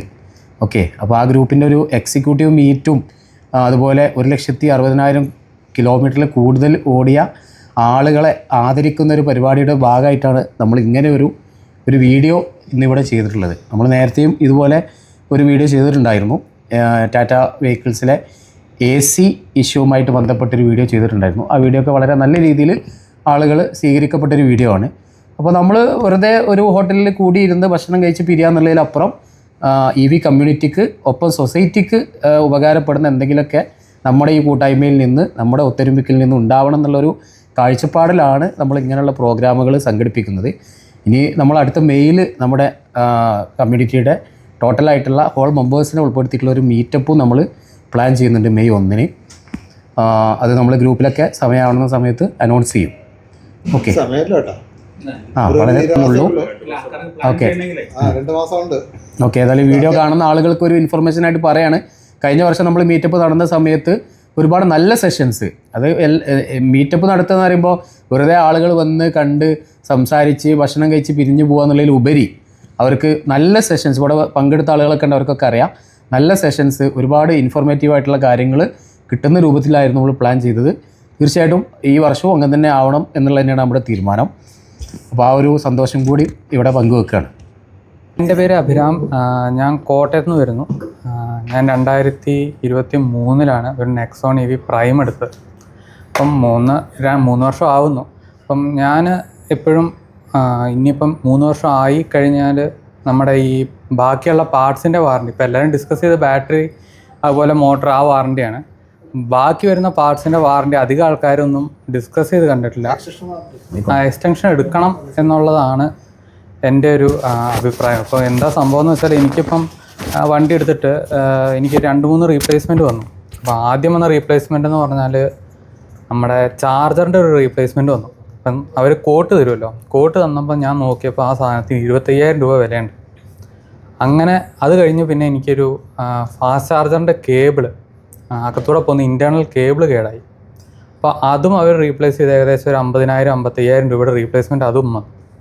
അപ്പം ഞാൻ ആലോചിച്ചത് അപ്പം ഇനി ഒരു 2-3 വർഷം ഇപ്പോൾ എൻ്റെ തീരാൻ പോവാണ്. അപ്പം 3 വർഷം കഴിഞ്ഞ് കഴിഞ്ഞാൽ ഇനി എന്ത് റീപ്ലേസ്മെൻറ്റ് വന്നാലും ഒരു വലിയൊരു സംഖ്യ എടുക്കും. പലരുടെയും ഡിസ്കസ് ചെയ്തതിൽ AC ആണെങ്കിലും കോട്ട് വന്നപ്പോൾ ഏകദേശം 1 ലക്ഷം 2 ലക്ഷത്തിൻ്റെ ഒക്കെ റീപ്ലേസ്മെൻറ്റ് കാണുന്നുണ്ട്. അപ്പോൾ എന്ത് വന്നാലും നമ്മൾ എക്സ്റ്റൻഡഡ് വാറണ്ടി എടുക്കുന്നത് എപ്പോഴും നല്ലൊരു കാര്യമായിരിക്കും. കാരണം അത് തരുന്നുണ്ടെങ്കിൽ ഏറ്റവും നേരത്തെ എടുക്കുന്നതാണ് നല്ലത്. അപ്പോൾ അവസാനം വെച്ചിപ്പോൾ ഞാനിപ്പം എക്സ്റ്റൻഡഡ് എടുത്തിട്ടില്ല, അപ്പോൾ എടുക്കണമെന്ന് വിചാരിച്ചിരിക്കുകയാണ്. കാരണം എൻ്റെ ഇപ്പോൾ തീരും. അപ്പം ഏറ്റവും നേരത്തെ എടുക്കുകയാണെങ്കിൽ അത്രയും കുറഞ്ഞ പൈസയ്ക്ക് നമുക്ക് എക്സ്റ്റൻഡഡ് എടുക്കാൻ പറ്റും. ഇനി അങ്ങോട്ട് തീരാറാവും തോറും എടുക്കുമ്പം ഒരു വില നമ്മളിപ്പോൾ എനിക്കിപ്പോൾ വന്നേക്കുന്ന കോട്ടെന്ന് പറഞ്ഞാൽ 40,000 രൂപയാണ്.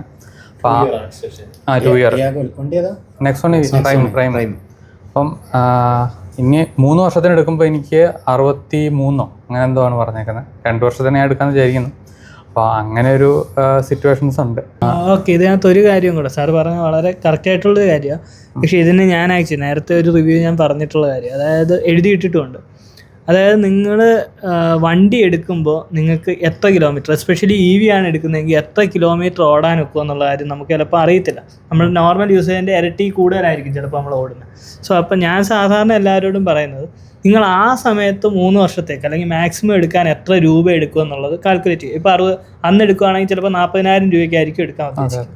അല്ലെങ്കിൽ 3 വർഷം കഴിഞ്ഞ് എടുക്കുമ്പോൾ എത്ര എമൗണ്ട്, ആ എമൗണ്ട് നിങ്ങൾ 3 വർഷത്തേക്ക് സ്പ്ലിറ്റ് ചെയ്യുക. ഓരോ മാസം എത്ര രൂപ വരുമെന്ന് പറഞ്ഞ് സ്പ്ലിറ്റ് ചെയ്യും. ആ പൈസ നിങ്ങൾ സിപ്പിലോ RDയിലോ അതുപോലെ ഏതെങ്കിലും ഒരു ഇൻവെസ്റ്റ്മെൻറ്റിൽ ഇട്ട് കഴിഞ്ഞാൽ മിക്കവാറും നിങ്ങൾക്കൊരു 2 വർഷം കഴിയുമ്പോൾ അറിയാം നിങ്ങൾക്ക് എടുക്കേണ്ടി വരുമോ വരത്തില്ല. കാരണം ഓട്ടത്തെ അനുസരിച്ച്, കാരണം 1.25 കഴിഞ്ഞാൽ 2 വർഷത്തെ ഇതിന് വാലിഡിറ്റി ഇല്ല. അതല്ല 1.60 മുകളിൽ ഓടുകയാണെന്നുണ്ടെങ്കിൽ 3 വർഷത്തെ ഇതും എടുക്കുന്നതുകൊണ്ട് ഗുണമൊന്നുമില്ല. സോ അപ്പോൾ ഈ കൂട്ടത്തിൽ വരുന്നില്ല എന്നുണ്ടെങ്കിൽ ഈ 2 വർഷം കഴിയുമ്പോൾ പിന്നെ ഒരു ഫെസ്റ്റീവ് സീസൺ എങ്ങാനും വരുമ്പോൾ ഒരു ഓഫർ വരും. ഈ പറഞ്ഞ പോലെ ഈ എത്ര വർഷം കഴിഞ്ഞ് എത്ര കിലോമീറ്റർ കഴിഞ്ഞാണെന്നുണ്ടെങ്കിലും വില കുറവുള്ള ഇടയ്ക്ക് വരാറുണ്ടല്ലോ എക്സ്റ്റൻഡ് വാറണ്ടിയുടെ ഓഫർ. ആ ഓഫർ വരുന്ന സമയത്ത് ഇതങ്ങ് വിഡ്രോ ചെയ്തിട്ട് അതങ്ങ് എടുക്കും. അതായിരിക്കും ഏറ്റവും മീൻസ് ഇപ്പോൾ ഓൾറെഡി ഇത്രയും വർഷം യൂസ് ചെയ്തവർക്ക് അത് ആപ്ലിക്കബിൾ ആയിരിക്കത്തില്ല. പക്ഷെ പുതിയതായിട്ട് എടുക്കുന്നവർക്ക് അക്കാര്യവും കൂടെ കൺസിഡർ ചെയ്യും. അതെ. അപ്പോൾ പിന്നെ ഞാൻ നോക്കിയത് എക്സ്റ്റൻഡഡ് വാറണ്ടി എന്ന് പറഞ്ഞാൽ ബേസിക്കലി ഒരു ഇൻഷുറൻസ് പ്രീമിയം ആണത്. അപ്പം അവരെന്തോന്ന് വെച്ചാൽ, അപ്പം ഞാൻ നോക്കിയൊരു കാര്യം, ഈ നെക്സോൺ EV പ്രൈമുകൾക്ക് അത്രയും വലിയ പ്രശ്നങ്ങളില്ല. ഇനിയിപ്പോൾ ഈ 3 വർഷം തീരാൻ പോവുകയാണ്. അപ്പം ഓരോരുത്തർക്കും ഇപ്പോൾ നെക്സോൺ EV പ്രൈം ഇപ്പം ഇല്ല, ഇപ്പം റണ്ണിങ് ഇല്ല, അവർ പുറത്തിറക്കുന്നില്ല. അപ്പോൾ ആ ഇറക്കി വാങ്ങിയവർ എന്ത് ചെയ്യാന്ന് വെച്ചാൽ മാക്സിമം അതിൻ്റെ എക്സ്റ്റൻഡഡ് വാറണ്ടി എടുത്ത് പോകുന്നതായിരിക്കും നല്ലത്. കാരണം ഇനി ഒരു ടൈം കഴിഞ്ഞാൽ പിന്നെ അവരത് നിർത്തും. കാരണം പ്രശ്നങ്ങൾ കൂടി വന്നു കഴിഞ്ഞാൽ ഇൻഷുറൻസ് കമ്പനി അവർ ക്ലെയിം പിന്നെ കവർ ചെയ്യില്ല. അങ്ങനെ ഒരു സിറ്റുവേഷൻ വരുന്നതിന് മുന്നേ എക്സ്റ്റൻഡഡ് വാറണ്ടി എപ്പോഴും എടുക്കുന്നൊരു നല്ല കാര്യമാവുമെന്നാണ് എനിക്ക് തോന്നുന്നത്. ഇതിനോട് ആഡ് ഓൺ ആയിട്ട് 1-2 കാര്യം പറയാൻ തോന്നുന്നു. ഒന്ന്, ഈ എക്സ്റ്റൻഡഡ് വാറണ്ടി എടുക്കുന്ന സമയത്ത് പലരും നമ്മൾ വിളിക്കാറുണ്ട്, ഈ നമ്മുടെ നോർമൽ വാറണ്ടി പീരീഡ് തീരുന്ന ഡേറ്റിൻ്റെ മുന്നേ എടുക്കണം. ഒരു ദിവസം തെറ്റിയാൽ പോലും നമുക്ക് എക്സ്റ്റൻഡഡ് വാറണ്ടി എടുക്കാൻ പറ്റില്ല. ആ സിസ്റ്റത്തിൽ ആ ഡേറ്റ് മാറിക്കഴിഞ്ഞാൽ, ഇപ്പോൾ ഇന്ന് 15-ാം തീയതി, ഇന്നാണ് നമ്മുടെ നോർമൽ വാറണ്ടി അവസാനിക്കുന്ന ഡേറ്റ് എന്നുണ്ടെങ്കിൽ ഇന്ന് രാത്രി 12 മണി കഴിഞ്ഞാൽ പിന്നീട് നമുക്ക് എടുക്കാൻ നമ്മൾ അനുവദിക്കില്ല. പിന്നെ നേരത്തെ എക്സ്റ്റൻഡ് വാറണ്ടി എടുക്കാൻ വേണ്ടിയിട്ട് മനു പിന്നെ ഒരു RD തുടങ്ങുന്നൊരു കാര്യം പറഞ്ഞു. ഞാൻ എക്സ്റ്റൻഡ് വാറണ്ടി എടുത്തത് നേരത്തെ ഞാൻ പറഞ്ഞു, എൻ്റെ ഒരു പ്രശ്നം പറഞ്ഞു. ആ പ്രശ്നം ഉണ്ടായ സമയത്ത് 3 മാസമാണ് എൻ്റെ വണ്ടി ഷോറൂമിൽ കിടന്നത്. ആ 3 മാസം ഷോറൂമിൽ കിടന്നപ്പോൾ എനിക്ക് ടാക്സി ഫെയർ കിട്ടി. ടാക്സി ഫെയർ ഏകദേശം 40,000 രൂപ ഉണ്ടായിരുന്നു. അതെ ചോദിച്ചു വാങ്ങി, സത്യം പറയാം, ചോദിച്ചു വാങ്ങി. അല്ല, അതിന് 40,000 രൂപ ആകാൻ കാരണമുണ്ട്, എനിക്ക് ലോണർ കാർ തന്നിരുന്നു. ബാക്കിയുള്ള ദിവസത്തേക്ക് ലോണർ കാർ പ്ലസ് അതിനുള്ള ഫ്യൂൽ സപ്പോർട്ട് തന്നിരുന്നു. അങ്ങനെ 40,000 രൂപ, അതെ 40,000 രൂപ കിട്ടി. നേരെ ഞാൻ തിരിച്ച് ടാറ്റക്കിന് കൊടുത്തിട്ട് എക്സ്റ്റൻഡ് വാറണ്ടി എടുത്തു. അപ്പം അങ്ങനെ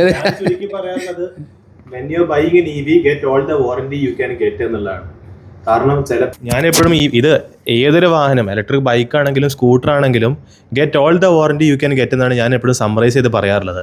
കാരണം ചിലപ്പം നമുക്ക് വളരെ ഹൈ യൂസേജ് ആയിരിക്കും, അപ്പം ചിലപ്പം നമുക്ക് EV പെട്ടെന്ന് തന്നെ അപ്ഗ്രേഡ് ചെയ്യേണ്ടി വരും. ആ ടൈമിലൊക്കെ ഓൾറെഡി എക്സ്റ്റൻഡ് വാറണ്ടി എടുത്തിട്ടുണ്ടെങ്കിൽ അത് കവറാവും. ഇപ്പം ടാറ്റയുടെ ടിയാഗോ ഒഴിച്ച് ഏതൊരു കാറ് നോക്കുകയാണെങ്കിലും നമുക്ക് 6 വർഷം മൊത്തം കവറേജ് കിട്ടുന്ന പോലെയാണ്. ഈ പോർട്ടബിൾ ചാർജർ, വോൾ ചാർജർ അതൊന്നും ഉണ്ടാവില്ല. അതല്ലാണ്ട് മൊത്തം വണ്ടിക്ക് ഇപ്പം 3 year എക്സ്റ്റൻഷൻ കിട്ടുന്നുണ്ട്, പഞ്ചാണെങ്കിലും ഏതാണെങ്കിലും. പിന്നെ വെഹിക്കിൾ ടൈമിൽ തന്നെ പർച്ചേസ് ചെയ്യുന്ന നേരത്ത് നമുക്കത് വേണമെങ്കിൽ ലോണിൻ്റെ കൂടെ ആഡ് ചെയ്യാൻ വേണ്ടി പറ്റും. ആ ലോവർ ഇൻട്രസ്റ്റ് റേറ്റ് കിട്ടും. അങ്ങനത്തെ കുറേ ബെനിഫിറ്റ്സ് ഉണ്ട്. ഇപ്പോൾ വിൻഫാസ്റ്റ് പോലത്തെ പുതിയ മാനുഫാക്ചറേഴ്സ് ഓൾമോസ്റ്റ് 6 years അല്ലെങ്കിൽ 7 years സ്റ്റാൻഡേർഡ് ആയിട്ട് വെഹിക്കിൾ വാറണ്ടി തന്നെ ഓഫർ ചെയ്യുന്നുണ്ട്. കിലോമീറ്റർ പറയുന്നില്ലേ? അത് ബാറ്ററിക്കല്ലേ? വെഹിക്കിളിന് 2 lakh. വെഹിക്കിളിന് ഇപ്പം പൊതുവെ പറയാനുള്ളത് വെഹിക്കിളിന് 2 lakh അതല്ലെങ്കിൽ 7 years എന്നാണ് വിൻഫാസ്റ്റിന് VF7ന്. VF6ന് 1.5 lakh അതല്ലെങ്കിൽ 6 years എന്നുള്ളത്. ഞാൻ ഈ നിലവിൽ എൻ്റെ വണ്ടി കൊടുക്കുകയാണെങ്കിൽ 5 ലക്ഷം രൂപ കിട്ടുമെന്ന് പ്രതീക്ഷിക്കുന്നു. എൻ്റർടൈൻമെന്റ് പക്ക, ലൈറ്റിംഗ് അപ്ഗ്രേഡ്, എല്ലാം OEM സ്പെക്കിൽ നിന്നുകൊണ്ട് തന്നെ. അവരുടെ അടുത്ത് ഞാൻ സംസാരിക്കാൻ നേരത്തെ അവരടുത്ത വണ്ടി അപ്ഗ്രേഡ് ചെയ്യുന്നതിനെ പറ്റിയിട്ടാണ് എൻ്റെ അടുത്ത് സംസാരിക്കുന്നത്. എനിക്ക് 2-3 ചാർജിങ് സ്റ്റേഷൻ്റെ ഓർഡർ അവർ ഒപ്പിച്ചു തന്നു. അവിടെ എന്ന് പറഞ്ഞപ്പം അവർ കാൽക്കുലേറ്റ് ചെയ്ത വളരെ സിമ്പിളാണ്. 7.3 lakh അവർ ആ കാർ പർച്ചേസ് ചെയ്യുന്ന അടുത്തുനിന്ന് അവരുടെ യൂസ് കേസ് വളരെ സ്പെസിഫിക് ആണ്. 85,000 ടോപ്പ് വേരിയന്റ് നെക്സോൺ EV 2021 എല്ലാ കാര്യങ്ങളും പ്രോപ്പർ. അവിടെ ചെറിയൊരു ഡോറിന്റെ സൈഡിലെ തുരുമ്പ് മാത്രമേ ഉള്ളൂ. കാലിക്കറ്റ് വയനാട്ടിൽ സ്ഥിരം പോകുന്നൊരു കോൺട്രാക്ടറാണ്. ചിലപ്പോൾ അവർ ബാംഗ്ലൂരിലോട്ടും പോകും. ഞാൻ എങ്ങനെ എൻ്റെ കാർ യൂസ് ചെയ്തുകൊണ്ടിരുന്നത് അതേപോലെ തന്നെയാണ് അവർ യൂസ് ചെയ്യുന്നത്. എല്ലാ സ്റ്റേഷനിലും കയറി ചാർജ് ചെയ്യുന്നുണ്ട്, എൻ്റെ സ്വന്തം സ്റ്റേഷനിലും കയറി ചാർജ് ചെയ്യുന്നുണ്ട്. അപ്പോൾ അവരെ സംബന്ധിച്ചിട്ട് അവരിത് ഏകദേശം ഇപ്പോൾ 1 lakh ഓൾറെഡി ഓടിക്കഴിഞ്ഞു. അവരെന്നിട്ട് പറയുന്നത് അവരന്വേഷിച്ച് നോക്കാൻ നേരത്ത് അവർക്ക് എന്തായാലും ആ കാറിന് ഏകദേശം 5.5-6 ലക്ഷം രൂപ കിട്ടും, ഈവൻ ദോ അവർ സെക്കൻഡ് ഓണർ ആണെങ്കിൽ പോലും. അങ്ങനെ നോക്കാൻ നേരത്ത് അവർക്ക് ലാഭമാണ് കാറിൻ്റെ മുകളിൽ അവർ ഫേസ് ചെയ്യുന്ന depreciation versus diesel cost saved എന്നുള്ളത്. അതൊരു വലിയ ഫാക്ടറായിട്ട് വരുന്നുണ്ട്. ഇത് അഡ്വാൻറ്റേജ് വരാൻ പോകുന്നത് റിലയബിലിറ്റി കൂടുതലുള്ള EVക്കാണ്. എൻ്റെ കേസിൽ കംപ്ലൈൻറ്റ് ഇല്ലാത്ത നെക്സോൺ EV എന്നുള്ളൊരു USP ആണ് ഇതിൻ്റെ കൂടെ. ഇപ്പം MGയുടെ ZS-EV പലരും പണ്ട് വാങ്ങുന്നത് 30 ലക്ഷം രൂപയ്ക്കാണ്. അതിന് റീസെയിൽ നോക്കണ്ട, കാരണം ഓൾറെഡി വലിയൊരു ഫാക്ടർ കുറഞ്ഞു കഴിഞ്ഞു. പക്ഷേ 18-നും 20 ലക്ഷം രൂപയ്ക്ക് ZS-ന്റെ വില കുറഞ്ഞു കഴിഞ്ഞു. 3 കൊല്ലം കഴിഞ്ഞ് ഈ കാറ് വിൽക്കാൻ നേരത്ത് റിലയബിൾ ആയതുകൊണ്ട് ഫാർ മോർ ബെറ്റർ ആയിട്ടുള്ള റീസെയിൽ ഇതിന് ഫെച്ച് ചെയ്യാൻ വേണ്ടി പറ്റും. അത് വലിയൊരു ഫാക്ടർ വരാൻ വേണ്ടി പോകുന്നതാണ്. കാരണം ഇപ്പം കോമറ്റിൻ്റെ കേസ് പറഞ്ഞു, കോമറ്റ് ഇതുവരെ സർവീസ് സെൻ്ററിൽ പോകുന്നത് സാധാരണ സർവീസ് ചെയ്യാൻ വേണ്ടി മാത്രമാണ്. അതല്ലാണ്ട് അതിനെപ്പറ്റി ആർക്കും അറിയില്ല. എനിക്ക് പോലെ കാരണം അത് സർവീസ്മാനിലെ കാര്യങ്ങളോ ഒന്നും ഞാൻ വായിച്ചിട്ടില്ല. നേരെ AC ചാർജിൽ കുത്തുന്നു, പോകുന്നു. എൻ്റെ പേര് സജീവ് KB. ഞാൻ തൃശ്ശൂർ ജില്ലയിൽ നിന്നാണ് വരുന്നത്. ഞാൻ യൂസ് ചെയ്യുന്നത് നെക്സോൺ EV.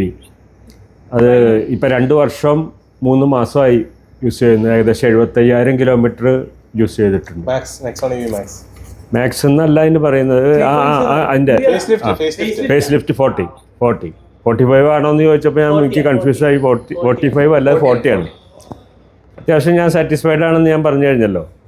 അപ്പോൾ ഞാൻ ഉദ്ദേശിക്കുന്നത് ഇപ്പം കാറൊന്ന് അപ്ഗ്രേഡ് ചെയ്യണം എന്നുള്ളൊരു ചിന്ത ഇങ്ങനെ ഇടയ്ക്ക് വരുന്നുണ്ട്. അതായത് വേറൊരു കാറ് ഒന്ന് എന്തായാലും EVയിൽ തന്നെ ഞാൻ സ്റ്റിക്ക് ചെയ്യുന്നുള്ളത് ഞാൻ തീരുമാനിച്ചു കഴിഞ്ഞിട്ടുണ്ട്. EV തന്നെ ഇനി ഉപയോഗിക്കുള്ളൂ. അപ്പോൾ വേറൊന്ന് അപ്ഗ്രേഡ് ചെയ്യണം എന്നുള്ളൊരു ചിന്ത ഇടയ്ക്ക് വരും. അപ്പോൾ ഇങ്ങനെ ആലോചിക്കുമ്പോൾ നമ്മളിപ്പോൾ ഇത് വോൾവോയിലൊന്ന് അന്വേഷിച്ചു. ഈ വലിയ പൈസ വരുന്ന കേസാണല്ലോ. അപ്പോൾ അതെ, അപ്പോൾ അങ്ങനെ അത് കൂടുതൽ ആലോചിക്കും തോറും പല ടെൻഷനുകളും വരെ. അപ്പോൾ അതിലൊരു പ്രശ്നം ഞാൻ കണ്ടത്, ഞാൻ ഗൾഫിലൊക്കെ കാറ് വാങ്ങിക്കുന്ന സമയത്ത് ഒരു പ്രത്യേക പുതിയ വണ്ടി എടുക്കുമ്പോൾ നമുക്കൊരു ഇൻഷുറൻസ് ഉണ്ട്, 1 time പ്രീമിയം അടയ്ക്കുക. അപ്പോൾ 3 yearsനുള്ളിൽ നമുക്ക് പറ്റുന്ന ഡെൻറ്റുകളൊക്കെ ഉണ്ടല്ലോ അതാണ് കൂടുതൽ നമുക്ക് സംഭവിക്കുന്നത്. അല്ലാണ്ട് വലിയ ഇടിയല്ല സംഭവിക്കുന്നത്. ഈ ചെറിയ ഡെൻറ്റ്, അങ്ങനെ ഒരു 8 ഡെൻറ്റ് വിതിൻ 3 years ആ ഇൻഷുറൻസിൽ കവർ ചെയ്യും. അത് അവർ ക്ലിയർ ചെയ്ത് തരും. അപ്പോൾ നമ്മളൊരു പ്രീമിയം ഒരു ലക്ഷറി കാറ് ഞളങ്ങിയിട്ട് കൊണ്ടു നടക്കണം നമുക്ക് ആലോചിക്കാൻ പറ്റുമോ? നമുക്ക് തീരെ മനസ്സമാധാനം ഉണ്ടാവില്ല. അപ്പോൾ ആ പോളിസി ഉണ്ടെങ്കിൽ അത് വല്ലാണ്ട് കവർ ചെയ്ത് കിട്ടും. ഇല്ല, ഇവിടെ നാട്ടിൽ ഞാൻ അങ്ങനെ അതല്ല, അതിന് മുന്നേ ഞാൻ നോക്കിക്കൊണ്ടിരുന്നത്. ഈ പുതിയത് ഇറങ്ങിയതിന് ശേഷം ഞാൻ അതിലേക്ക് പോയിട്ടില്ല. അതിന് മുമ്പ് ഇങ്ങനെ കുറേ നമ്മൾ വർക്കൗട്ട് ചെയ്യണമെല്ലാം നടക്കണമെന്നില്ലല്ലോ. അപ്പോൾ ഞാൻ എൻ്റെ ഒരു പ്രോബ്ലം കണ്ടതാണ്, അതിൻ്റെ മെയിൻ്റനൻസ് കോസ്റ്റ് വളരെ കൂടുതലാണ്. പക്ഷേ വോൾവോനൊക്കെ 20,000-ലാണ് അങ്ങോട്ട് പോകണ്ടോ സർവീസ് സ്റ്റേഷനിലേക്ക്. ഇവിടെ നമ്മൾ 7,500 സർവീസ് സ്റ്റേഷനിൽ പോകണം. കഴിഞ്ഞ മാസം പോയി വൈഫ് പോയി കഴിഞ്ഞ മാസമല്ലേ പോയത്, വീണ്ടും പോവാണോ? ഈ ഒരു പ്രശ്നമുണ്ട്. ഇത് ആക്ച്വലി എൻ്റെ ഓഫീസിൽ ഞാൻ വണ്ടി യൂസ് ചെയ്തുകൊണ്ടിരുന്നപ്പോൾ എപ്പോഴും ആൾക്കാർ ചോദിക്കാം, നിങ്ങൾക്ക് മാത്രം എന്താടാ എപ്പോഴും സർവീസ് അപ്പോൾ അത് അപ്പോൾ അതിങ്ങനെ ചിന്തിച്ചുകൊണ്ടിരിക്കുകയാണ്. അല്ല ശരിക്കും ടാറ്റക്ക് 15,000-ലാണ് സർവീസ് ഉള്ളത്. പക്ഷേ 7,500 15,000-ലാണ് ആക്ച്വൽ സർവീസ് ഉള്ളത്. 7,500 വെറുതെ നട്ടും ബോൾട്ടും ചെക്ക് ചെയ്യുന്നത് അത് മൈനർ. അവർ സർവീസ് കിട്ടും. അവര് 4,500 വാങ്ങിക്കുന്നുണ്ട് അതിന്. മൈനർ എന്നാണ് പറയുന്നത്.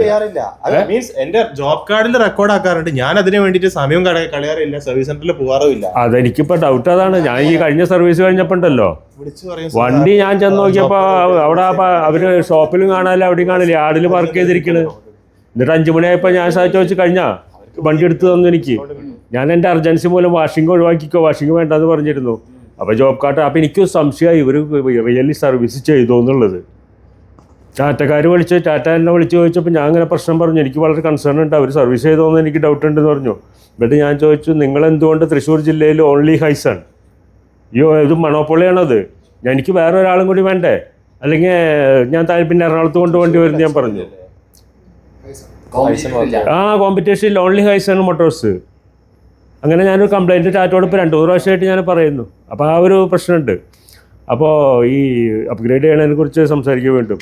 അപ്പോൾ ടാറ്റന്ന് ഒരിക്കൽ ഒരു വിളിച്ചു ചോദിച്ചു, കാർ അപ്ഗ്രേഡ് ചെയ്യാൻ ഉദ്ദേശിക്കുന്നുണ്ടോ, വേറെ കാർ? ഞാൻ പറഞ്ഞു ഉദ്ദേശമുണ്ടെന്ന് പറഞ്ഞു. സിയാര ഇറങ്ങിയിട്ട് ഞാൻ നോക്കട്ടെ. ഇപ്പോൾ പറഞ്ഞു ഓക്കെ, സിയാര ഇറങ്ങുമ്പോൾ വിളിക്കാമെന്നൊക്കെ പറഞ്ഞ് വെച്ചിരിക്കുകയാണ്. അപ്പോൾ ഈ ഇൻഷുറൻസ് ഉണ്ടോ എന്നുള്ളത് ഞാൻ ചെക്ക് ചെയ്തു. പക്ഷേ ഇവിടെ കാണുന്നില്ല. ഈ വണ്ടി 8 ഡെൻറ്റ് വിതിൻ 3 years. അപ്പോൾ നമ്മൾ വേറെ പ്രീമിയം ഒന്നും അടയ്ക്കേണ്ടതിന്, നമുക്കൊന്നും അടയ്ക്കണ്ട, ഫ്രീ ആയിട്ട് നമുക്ക് പോയിട്ട് ഡെന്റ് ക്ലിയർ ചെയ്ത് കിട്ടും. V6 ഒക്കെ ഒരിക്കൽ റിവേഴ്സ് ചെയ്യാൻ നേരത്ത് ഒരു പോസ്റ്റിൽ പോയി തട്ടിയിട്ടുണ്ടായിരുന്നു. അത് പ്രീമിയം കാർ റിപ്പയർ ചെയ്യുന്ന സ്ഥലത്ത് പോയിട്ട് തന്നെ ഒന്നുമില്ല, പ്രത്യേകിച്ചില്ല, അതിന്റെ ബാക്കിലെ പാനല് പുറത്തോട്ട് പൊട്ടി പോകുന്നു. എത്രയായി? 6,000 രൂപയേറ്റോ. അവര് പ്ലാസ്റ്റിക് വെൽഡ് ചെയ്തിട്ട് ഫാക്ടറി ഫിനിഷിലോട്ട് അതാക്കി വെച്ചു. ബോഡിക്കോ സ്ട്രക്ചറിനോ ഒന്നുമില്ല, ഒരു പ്ലാസ്റ്റിക്കിന്റെ ഒരു പോർഷൻ തട്ടി അത് നേരെ പൊട്ടി. അത് അവരിന് റെഡിയാക്കി തന്നു. ഞാനത് സർവീസ് സെന്ററിൽ പോയപ്പോൾ അവർ 30,000 രൂപ മൊത്തം ക്ലെയിം ചെയ്യുമെന്ന് പറഞ്ഞു. അതിന് പകരം ഞാൻ 6,000 രൂപ അടച്ചു. എൻ്റെ NCP അറൗണ്ട് 10,000 രൂപ എടുത്തിട്ടുണ്ടായിരുന്നു. അപ്പോൾ നമ്മൾ ലീഗൽ വേല് പോയ 30,000 രൂപ വരില്ലേ? ക്ലെയിം ചെയ്യാൻ പോണ്ടേ? അതെ അതെ. വാറണ്ടി 160 കഴിഞ്ഞതിന് ശേഷം ഞാനിപ്പോൾ സർവീസ് ചെയ്യുന്ന ഓരോ 30,000 കിലോമീറ്റർ അപ്പോൾ 190 ഞാൻ സർവീസിന് കൊണ്ടു കൊടുത്തു. അപ്പോൾ അവർ 7,000 ഓരോ 7,500 അവർ കണക്കൂട്ടിട്ടുണ്ട്. അവർ വിളിക്കാറുണ്ട് സർവീസ് സെൻ്ററിൽ കറക്റ്റായിട്ട് 7,500 ആണെന്ന് വിളിക്കും. അപ്പോൾ വിളിക്കും. ഞാൻ പറഞ്ഞു കിലോമീറ്റർ ആയില്ല എന്ന് പറയും. 30,000. അപ്പോൾ 190 ആയപ്പോൾ ഞാൻ കൊണ്ടു കൊടുത്തു. അപ്പോൾ അവർ പറഞ്ഞ് അത് 7,500 വെച്ച് ചെയ്യേണ്ടതാണ്, ഇല്ലാന്നുണ്ടെങ്കിൽ വാറണ്ടി പോലും. ഞാൻ പറഞ്ഞു വാറണ്ടി എല്ലാം പോയല്ലോ, ഇനിയിപ്പോൾ നിങ്ങളുടെ വാറണ്ടി നോക്കാൻ ആവശ്യമില്ല. അതുകൊണ്ട് ഇനി എൻ്റെ സൗകര്യത്തിന് ഞാൻ കൊണ്ടുവരും, നിങ്ങൾ സർവീസ് ചെയ്ത് തന്നാൽ മതി.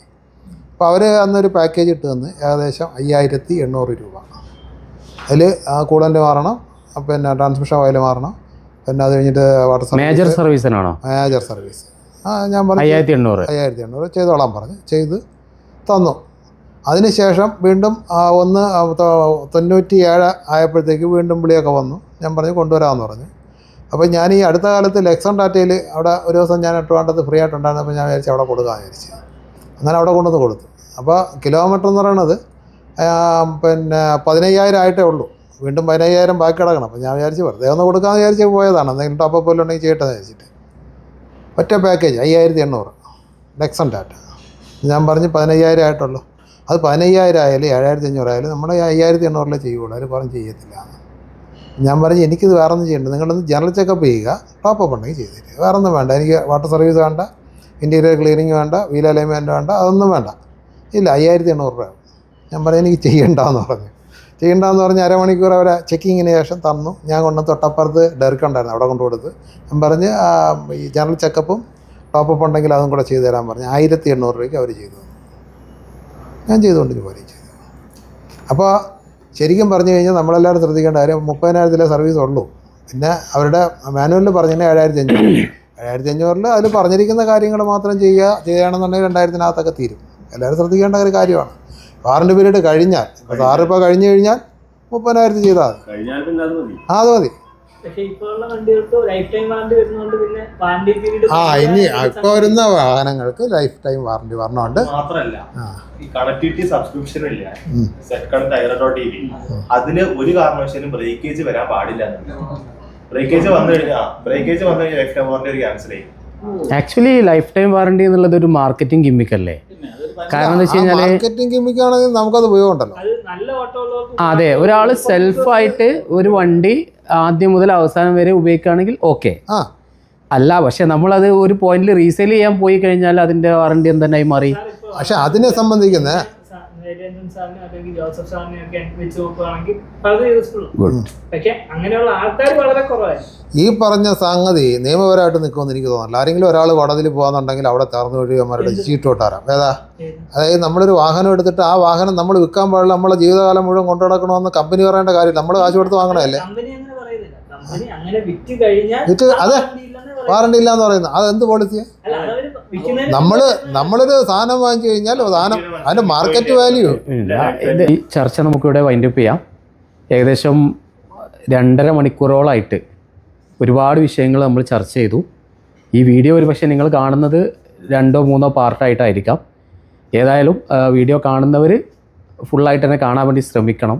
നിങ്ങൾക്ക് തീർച്ചയായിട്ടും ഉപകാരപ്പെടും തന്നെയാണ് ഞങ്ങൾ വിചാരിക്കുന്നത്. കാരണം EV വെഹിക്കിൾസിൻ്റെ വാറണ്ടി, അതുപോലെ പിന്നെ ഒരുപാട് കിലോമീറ്ററുകൾ, 1,60,000 2 ലക്ഷം ഓടിയ കസ്റ്റമേഴ്സിൻ്റെ അനുഭവങ്ങൾ, ഇത്തരം കാര്യങ്ങളൊക്കെ ഇവിടെ നമ്മൾ പങ്കുവച്ചു. അപ്പോൾ ഈ വീഡിയോണ്ടൊക്കെ നമ്മൾ ഉദ്ദേശിക്കുന്നൊരു കാര്യം എന്താണെന്ന് വെച്ച് കഴിഞ്ഞാൽ, ഇതിൻ്റെ ഒരു ഔട്ട്പുട്ട് നമ്മൾ ഉദ്ദേശിക്കുന്നത് ഇത് കൃത്യമായിട്ട് എത്തേണ്ട ആളുകളിലേക്ക് ഈ വീഡിയോ എത്തിയിട്ട് ഭാവിയിൽ ഇനി വരുന്ന EV ഓണേഴ്സിനെങ്കിലും നമ്മളിവിടെ ആശങ്ക രേഖപ്പെടുത്തിയ ഒരുപാട് മേഖലകളുണ്ട്.